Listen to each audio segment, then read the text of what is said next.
ದೇವರ ಅತಿ ಪರಿಶುದ್ಧವಾದ ನಾಮದಲ್ಲಿ ಈ ಒಂದು ಝೂಮ್ ಮೀಟಿಂಗ್ ಅಲ್ಲಿ ಜಾಯ್ನ್ ಆಗಿರುವಂತಹ ನಿಮ್ಮೆಲ್ಲರಿಗೂ ನಾನು ವಂದಿಸುತ್ತೇನೆ.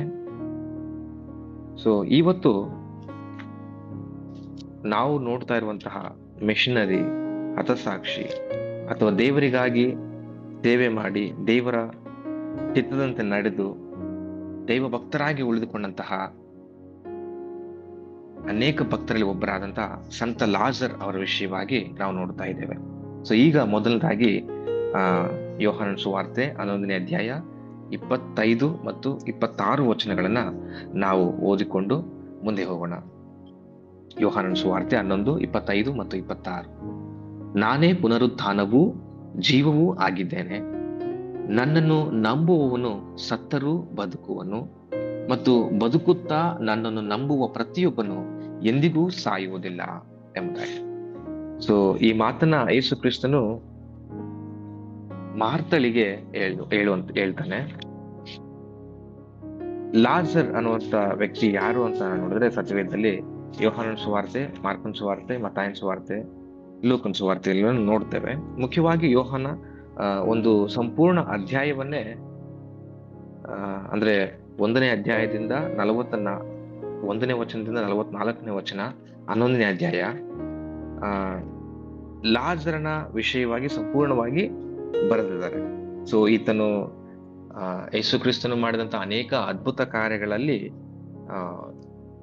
ದೊಡ್ಡ ಅದ್ಭುತ ಏನು ಅಂತಂದ್ರೆ ಸತ್ತಿರುವಂತಹ ಲಾಜರನನ್ನ ಎಬ್ಬಿಸಿರುವಂತದ್ದು. ಸೊ ಇದನ್ನ ಯೋಹಾನನು ತುಂಬಾ ಸವಿವರವಾಗಿ 44 ವಚನಗಳಲ್ಲಿ ಬರೀತಾರೆ. ಸೊ ಈ ಲಾಜರ್ ಯಾರು ಅಂತ ನಾವು ನೋಡಿದ್ರೆ ಸತ್ಯವೇದದಲ್ಲಿ ಈತನ ಕುರಿತಾಗಿ ಜಾಸ್ತಿ ವಿಷಯಗಳಿಲ್ಲ. ಕೇವಲ ಯೇಸು ಕ್ರಿಸ್ತನು ಮಾಡಿದಂತಹ ಅದ್ಭುತ ವಿಷಯವಾಗಿ ಮಾತ್ರ ಸತ್ಯವೇದದಲ್ಲಿ ನಾವು ನೋಡ್ತೇವೆ. ಮಾರ್ಥ ಮತ್ತು ಮರಿಯಳು ಮತ್ತು ಲಾಜರ ಇವರು 3 ಜನರು ಯೇಸು ಕ್ರಿಸ್ತನಿಗೆ ಆಪ್ತರು. ಸೇವೆ ಮಾಡುವಾಗ ಸಮಯದಲ್ಲಿ ಪುನಃ ಅವರ ಮನೆಗೆ ಹೋಗ್ತಾರೆ. ಬೇತಾನ್ಯದಲ್ಲಿರುವಂತಹ ಅವರ ಮನೆಗೆ ಹೋಗಿರ್ತಾನೆ, ಸಂಧಿಸಿರ್ತಾರೆ, ಮಾತಾಡಿರ್ತಾರೆ ಕೂತ್ಕೊಂಡು. ಯೇಸು ಕ್ರಿಸ್ತನ ಸೇವೆ ಸಮಯದಲ್ಲಿ ಯೇಸು ಕ್ರಿಸ್ತನು ಮತ್ತು ಅವರೆಲ್ಲ ಶಿಷ್ಯರಿಗೆ ಮಾರ್ಥ ಮರಿಯಳು ಅತಿಥಿ ಸತ್ಕಾರವನ್ನು ಕೂಡ ಅನೇಕ ಸಾರಿ ಮಾಡಿರ್ತಾರೆ. ಇದನ್ನ ನಾವು ಲೂಕನ ಸುವಾರ್ತೆ 10ನೇ ಅಧ್ಯಾಯದಲ್ಲಿ ನಾವು ನೋಡುತ್ತೇವೆ. ಸೊ ಯೇಸು ಕ್ರಿಸ್ತನ ಆಪ್ತರಲ್ಲಿ ಈ 3 ಜನರು ಕೂಡ ಒಬ್ರು. ಇತಿಹಾಸವಾಗಿ ನಾವು ನೋಡ್ತಾ ಇರ್ಬೇಕಾದ್ರೆ ಈತನು ಬೇತಾನ್ಯದಲ್ಲಿ ಜೀವಿಸ್ತಾ ಇರ್ತಾನೆ, ಯೆರೂಸಲೇಮಿನ ಒಂದು ಹಳ್ಳಿ. ಇಲ್ಲಿ ನಾವು ಒಂದು ಮ್ಯಾಪ್ ಅಲ್ಲಿ ನೋಡ್ತಾ ಇದ್ದೇವೆ. ಯೇಸು ಕ್ರಿಸ್ತನು ತೀರಿ ಹೋದಂತಹ ಸಮಯದಲ್ಲಿ, ಅಂದ್ರೆ ಲಾಜರನು ತೀರಿ ಹೋದಂತಹ ಸಮಯದಲ್ಲಿ ಯೇಸು ಕ್ರಿಸ್ತನು ಬೇರೊಂದು ಪ್ರಾಂತದಲ್ಲಿ ಇರ್ತಾನೆ. ಮಧ್ಯದಲ್ಲಿ ಯೋರ್ದಾನ್ ಹೊಳೆ ಏನ್ ಕಾಣ್ತಾ ಇದೆ, ಜೋರ್ಡಾನ್ ರಿವರ್, ಆ ಹೊಳೆ ಆ ಕಡೆ ಯೇಸು ಸ್ವಾಮಿ ಇರ್ತಾನೆ. ಬೇತಾನಿಯಾ ಅನ್ನುವಂಥ ಗ್ರಾಮ ಯೆರೂಸಲೇಮ್ ಯೋರ್ದಾನ್ ಹೊಳೆಯ ಈ ಕಡೆ ಇರ್ತಾನೆ. ಅದೇ ಯೇಸು ಸ್ವಾಮಿ ಇದ್ದಂತ ಸ್ಥಳಕ್ಕೂ ಲಾಜರ್ ಇರತಕ್ಕಂತಹ ಸ್ಥಳಕ್ಕೂ ಸುಮಾರು 33 ಕಿಲೋಮೀಟರ್ ದೂರದಲ್ಲಿರ್ತದೆ. ಬಹುಶಃ 1 ದಿನದ ಪ್ರಯಾಣ. ಇಲ್ಲಿ ನಾವು 1ನೇ ಅಧ್ಯಾಯ ಸಂಪೂರ್ಣ ನಾವು ಓದ್ತಾ ಬರ್ಬೇಕ. 11ನೇ ಅಧ್ಯಾಯ 1ನೇ ವಚನದಿಂದ ನಾವು ಓದ್ತಾ ಬಂದ್ರೆ ಯೇಸು ಕ್ರಿಸ್ತನು ಬೇಕಂತಾನೆ ಅಲ್ಲಿ ಉಳ್ಕೊಳ್ತಾನೆ. ಎಲ್ಲಿ ಅಂತಂದ್ರೆ ಈಗಾಗ್ಲೇ ಬೇತಾರ ಅನ್ನುವಂತಹ ಒಂದು ಗ್ರಾಮದಲ್ಲಿ ಯೋರ್ದಾನ್ ಹೊಳೆಯ ಆ ಕಡೆ ಯೇಸು ಸ್ವಾಮಿ ಇರ್ತಾನೆ. ಮಾರ್ಥ ಮರಿಯಳು ಲಾಜರನಿಗೆ ಆಗಿರುವಂತಹ ಈ ಒಂದು ಅಸ್ವಸ್ಥತೆಯ ಬಗ್ಗೆ ಕಳಿಸ್ಕೊಡ್ತಾರೆ. ವಿಷಯ ಹೇಳ್ಕೊಂಬ ಯೇಸು ಸ್ವಾಮಿ ಹತ್ರ ಅಂತೇಳಿ. ಅದನ್ನ ನಾವು 11ನೇ ಅಧ್ಯಾಯ 3ನೇ ವಚನದಲ್ಲಿ ನೋಡುತ್ತೇವೆ. ಸ್ವಾಮಿ, ನಿನ್ನ ಪ್ರಿಯ ಮಿತ್ರನು ಅಸ್ವಸ್ಥನಾಗಿದ್ದಾನೆ ಎಂಬುದಾಗಿ ಯೇಸುವಿನ ಬಳಿಗೆ ಹೇಳಿ ಕಳುಹಿಸಿದರು ಅಂತೇಳಿ. ಸೊ ಯೇಸು ಸ್ವಾಮಿಗೆ ವಿಷಯ ಗೊತ್ತಾಗ್ತಿದ್ದ ಹಾಗೆ ಅನೇಕ ವಿಷಯಗಳನ್ನ ದೇವರು ಮಾಡ್ಬೋದಾಗಿತ್ತು. ಯೇಸು ಸ್ವಾಮಿಗಿರುವಂತಹ ಒಂದು ಘನತೆ, ಯೇಸು ಸ್ವಾಮಿಗಿರುವಂತಹ ಒಂದು ಅಧಿಕಾರ, ಎಲ್ಲ ವಿಷಯವಾಗಿ ತಾನಿದ್ದ ಸ್ಥಳದಲ್ಲಿಯೇ ಲಾಜರನನ್ನ ಸ್ವಸ್ಥ ಮಾಡಬಹುದಾಗಿತ್ತು. 1ನೇದು. 2ನೇದು, ತಾನು ತ್ವರೆಪಟ್ಟು ಆ ಜಾಗದಿಂದ ಹೊರಟು ಲಾಜರನಿರುವಂತಹ ಸ್ಥಳಕ್ಕೆ ಮುಟ್ಟಿ ಲಾಜರನನ್ನ ಗುಣಪಡಿಸಬಹುದಾಗಿತ್ತು. ಸೊ ಈ 2 ಕಾರ್ಯಗಳು ದೇವರಿಗೆ ಸಾಧ್ಯವಾಗಿತ್ತು.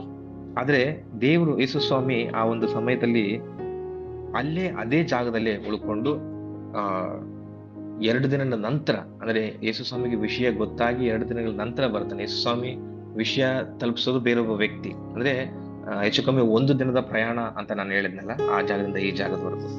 ಅಲ್ಲಿದ್ದು ಸ್ವಲ್ಪ ತಡವಾಗಿ ಯೇಸು ಸ್ವಾಮಿ ಆ ಜಾಗಕ್ಕೆ ಬರ್ತಾನೆ. ಬಂದು ಸತ್ತಿರುವಂತಹ ಲಾಜರನನ್ನ ಅದ್ಭುತಕರವಾಗಿ ಮರಣದಿಂದ ಎಬ್ಬಿಸ್ತಾನೆ.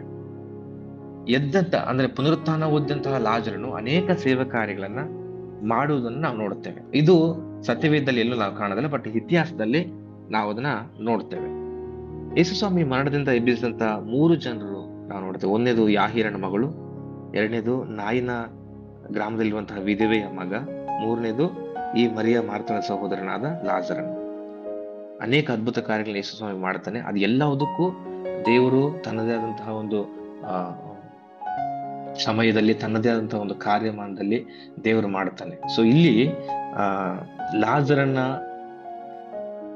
ಗುಣಪಡಿಸು ಅಂದ್ರೆ ಲಾಜರನ ಅಸ್ವಸ್ಥನಾಗಿದ್ದಾಗ ಬಂದು ಗುಣಪಡಿಸುವುದನ್ನ ದೇವರು ಆರಿಸಿಕೊಳ್ಳಿಲ್ಲ, ಹೊರತಾಗಿ ಇಡೀ ಪ್ರಪಂಚವೇ ಒಂದು ಮಹತ್ತಾದ ಅದ್ಭುತ ಕಾರ್ಯವನ್ನು, ಎಂದೂ ಕಾಣದಿರುವಂತಹ ಅದ್ಭುತ ಕಾರ್ಯವನ್ನ, ಸತ್ತು 4 ದಿನವಾದ ಮೇಲೆ, ಸತ್ತು ಸಮಾಧಿಯಲ್ಲಿ ಆಲ್ರೆಡಿ ಊಣಿಟ್ಟಿದ್ದಾನೆ, ಅದು ಆಗಿ 4 ದಿನ ಆಗಿದೆ, ನಂತರ ಆ ಯೇಸುಸ್ವಾಮಿ ಬಂದು ಆತನನ್ನ ಎಬ್ಬಿಸ್ತಾ ಇದ್ದಾನೆ. ಅಂದ್ರೆ ಇದ್ರ ಮೂಲಕವಾಗಿ ದೇವರಿಗಿರುವಂತಹ ಒಂದು ದೈವಿಕ ಶಕ್ತಿ, ಯೇಸು ಕ್ರಿಸ್ತನಿಗಿರುವಂತಹ ಒಂದು ದೈವಿಕ ಶಕ್ತಿ, ಮರಣದ ಮೇಲಿರುವಂತಹ ಒಂದು ಶಕ್ತಿಯನ್ನ ನಾವು ಎಷ್ಟು ಒಂದು ಗಮನಿಸಬಹುದು. ಇಂದಿನ ಸ್ಲೈಡ್ ಹಾಕಿ ಅಂಕಲ್ ಸ್ವಲ್ಪ. ಈ ಒಂದು ಲಾಜರನ ಕುರಿತಾಗಿ ನಾವು ನೋಡ್ಬೇಕಂತಂದ್ರೆ, ಈತನ ಹೆಸರಿನ ಅರ್ಥ ದೇವರು ಸಹಾಯ ಮಾಡಿದನು ಅಂತ. ಲಾಜರನು ಅಂತಂದ್ರೆ ಗಾಡ್ ಹ್ಯಾಸ್ ಹೆಲ್ಪ್ಡ್, ದೇವರು ಸಹಾಯ ಮಾಡಿದನು ಅಥವಾ ಸಹಾಯ ಮಾಡುತ್ತಾನೆ ಅನ್ನುವಂಥದ್ದು. ಈತನು ಯೇಸು ಕ್ರಿಸ್ತನ ಆಪ್ತ ಸ್ನೇಹಿತನು. ನಾನು ನಿಮಗೆ ಆಲ್ರೆಡಿ ಮ್ಯಾಪಲ್ಲಿ ತೋರಿಸಿದಂತೆ ಯೆರೂಸಲೇಮಿನಲ್ಲಿರುವ ಬೆಥಾನಿಯ ಅನ್ನುವಂತಹ ಒಂದು ಪ್ರಾಂತ್ಯದಲ್ಲಿ ಈತನ ಸಹೋದರಿಯಾದಂತಹ ಮಾರ್ತಾ ಮತ್ತು ಮರಿಯಳೊಟ್ಟಿಗೆ ಇರ್ತಾರೆ. ಸೊ ಈಗ ಇದು ಇನ್ನೊಂದು ಇತಿಹಾಸ ಪೂರ್ವಕ ನಾವು ನೋಡ್ಬೇಕಂತಂದ್ರೆ, ಯಹೂದ್ಯರ ವ್ಯಾಖ್ಯಾನದಲ್ಲಿ ನಾವು ಬೈಬಲ್ ಕಾಮೆಂಟ್ ನಾವೇನ ಓದ್ತೀವಲ್ಲ, ಯೇಸು ಕ್ರಿಸ್ತನ ಯಾಕೆ ತಡ ಮಾಡಿ ಬಂದ ಅನ್ನುವಂಥದ್ದಕ್ಕೆ ಇನ್ನೂ ಒಂದು ವಿಚಾರ ಇದೆ. ಅದೇನು ಅಂತಂದ್ರೆ, ಯವಮೂತ್ ಅನ್ನುವಂತಹ ಒಂದು ಯಹೂದ್ಯರ ವ್ಯಾಖ್ಯಾನ ಇದೆ. ಬೈಬಲ್ ಕಾಮೆಂಟ್ ನಾವು ಬೇರೆ ಬೇರೆ, ಡ್ಯಾನಿಯಲ್ ರೆಫರೆನ್ಸ್ ಬೈಬಲ್ ಅಂತ ಕೆಲವು ಸತ್ಯವೇದ ವ್ಯಾಖ್ಯಾನಗಳು ನಾವು ಬೇರೆ ಬೇರೆ ಓದ್ತೀವಲ್ಲ, ಹಾಗೆ ಯಹೂದ್ಯರು ಕೂಡ ಒಂದು ವ್ಯಾಖ್ಯಾನ ಇದೆ. ಅದರಲ್ಲಿ ಒಂದು ವಿಷಯ ಇದೆ.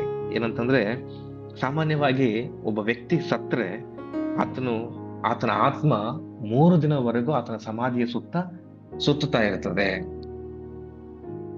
ಯಾರಾದ್ರೂ ಕರೆದರೆ ಆ ಒಂದು ಕರೆಯುವಿಕೆ ಸತ್ತಿರುವಂತ ವ್ಯಕ್ತಿಗೆ ಇಷ್ಟ ಆದ್ರೆ ಮತ್ತೆ ಆ ಆತ್ಮ ದೇಹದೊಳಗೆ ಸೇರಿ ಅವನು ಎದ್ದು ಬರ್ತಾನೆ ಅನ್ನುವಂತಹ ಒಂದು ನಂಬಿಕೆ ಅವರಲ್ಲಿ ಇರ್ತದೆ, ಯಹೂದ್ಯರಲ್ಲಿ. ಈಗ ನಮ್ಮಲ್ಲಿ ಕೂಡ, ಭಾರತ ದೇಶದಲ್ಲಿ ಕೂಡ ಅನೇಕ ಕಡೆ ಏನಾಗುತ್ತೆ ಅಂತಂದ್ರೆ, ಒಬ್ಬ ವ್ಯಕ್ತಿ ಸತ್ರೆ ಸಮಾಧಿಗೆ ಹೋಗ್ಬೇಕಾದ್ರೆ ಮನೆ ಹತ್ರ ಅಥವಾ ಸಮಾಧಿ ಜಾಗದಲ್ಲಿ ಅವ್ರನ್ನ 3 ಸರಿ ಕರೀತಾರೆ.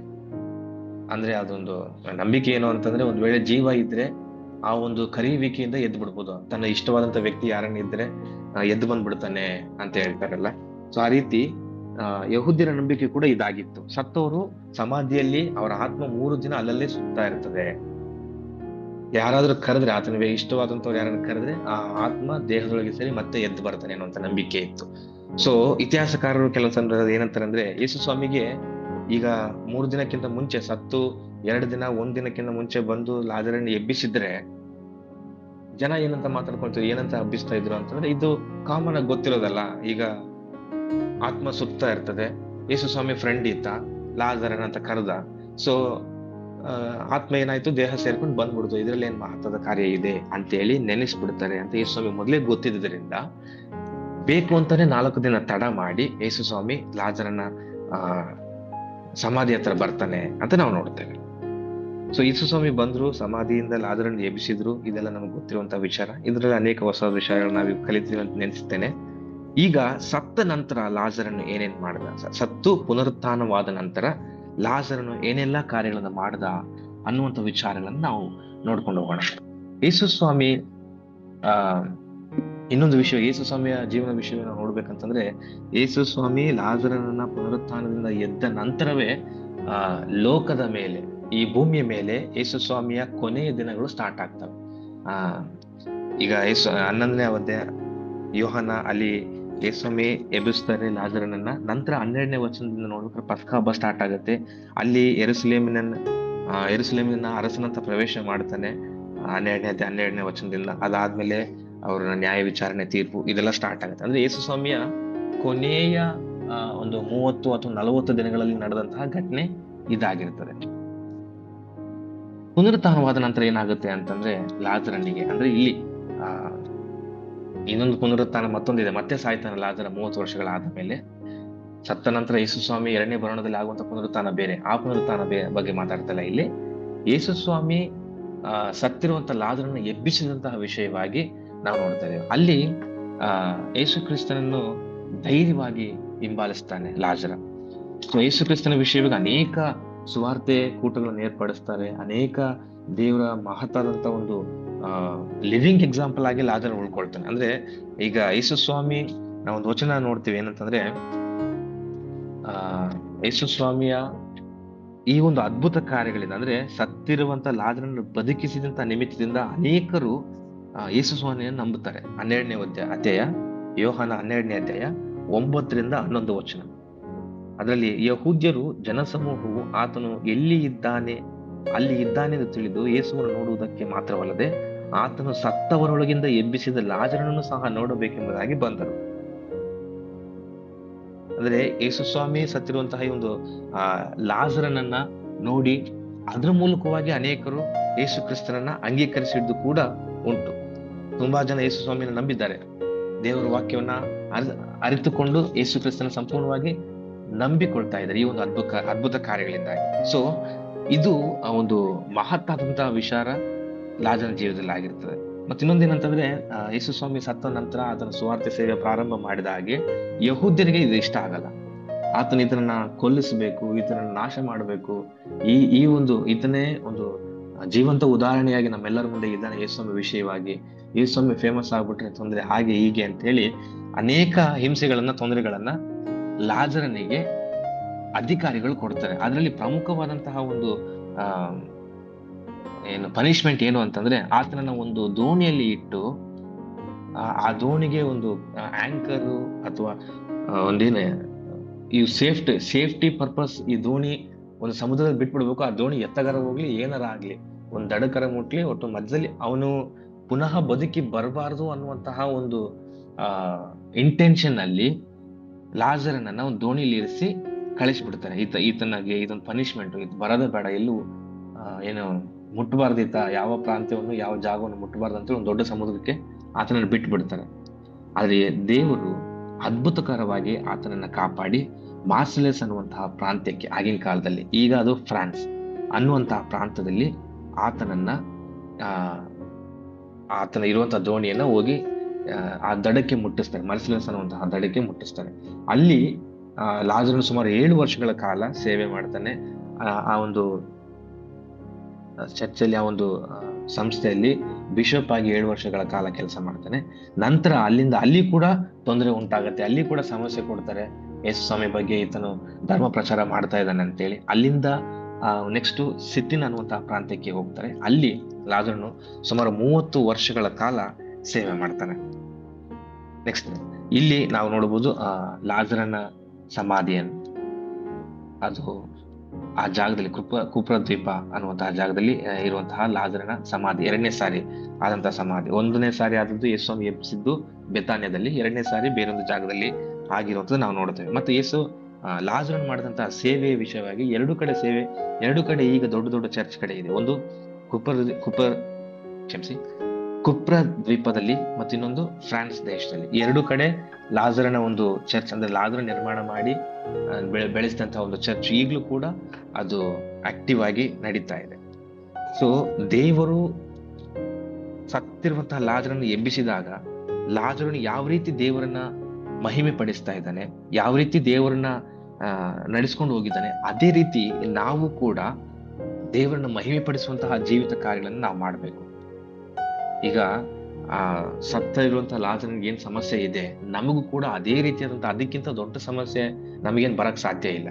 ನಮಗೆ ಮರಣ ಬಂದ್ರು ದೇವ್ರು ನಮ್ಮನ್ನ ಎಬ್ಬಿಸ್ತಾನೆ ಅಂತ ಒಂದು ನಂಬಿಕೆ ನಮ್ಮಲ್ಲಿ ಇದ್ರೆ ದೇವ್ರು ಖಂಡಿತವಾಗ್ಲೂ ನಮ್ಮನ್ನ ಕಾಪಾಡ್ಲಿಕ್ಕೆ, ಮರಣದಿಂದ ಎಬ್ಬಿಸ್ಲಿಕ್ಕೆ ಶಕ್ತನಾಗಿರ್ತಾನೆ. ಆದ್ರೂ ಅನೇಕ ಸಮಸ್ಯೆಗಳಲ್ಲಿ, ಅನೇಕ ಸಂದರ್ಭಗಳಲ್ಲಿ ಏನಾಗುತ್ತೆ ಅಂತಂದ್ರೆ, ನಮಗಿರುವಂತಹ ಕೊರತೆನೇ ದೊಡ್ಡದು, ನಮಗಿರುವಂತಹ ಭಾರನೇ ದೊಡ್ಡದು, ಇದನ್ನ ದೇವ್ರು ನಮ್ಮನ್ನ ಕಾಪಾಡ್ತಾ ಇಲ್ಲ, ದೇವ್ರು ಬಿಡಿಸ್ತಾ ಇಲ್ಲ ಅಂತೇಳಿ ನಾವು ನೆನೆಸ್ತಿರ್ತೇವೆ. ಮಾರ್ತಳು 11ನೇ ಅಧ್ಯಾಯದಲ್ಲಿ ನಾವು ಓದ್ತಾ ಬರ್ಬೇಕಂತಂದ್ರೆ ಮಾರ್ತಳು ಯೇಸು ಸ್ವಾಮಿ ಇರುವಂತ ಜಾಗಕ್ಕೆ ಬಂದು ಗುರುವೇ, ನೀನ್ ಯಾಕೆ ಬೇಗ ಬರ್ಲಿಲ್ಲ? ನನ್ನ ತಮ್ಮ ನೀನ್ ಬೇಗ ಬಂದಿದ್ರೆ ಬಹುಶಃ ಬದುಕಿರ್ತಿದ್ದ, ನೀನ್ ಲೇಟ್ ಮಾಡದೆ ಬರೋದು, ಆತನು ಸತ್ತೋಗಿದ್ದಾನೆ ಅಂತೇಳಿ ಗುಳ್ಳಾಡ್ಕೊಂಡು ಮಾರ್ತಳು ಅಳ್ತಾಳೆ.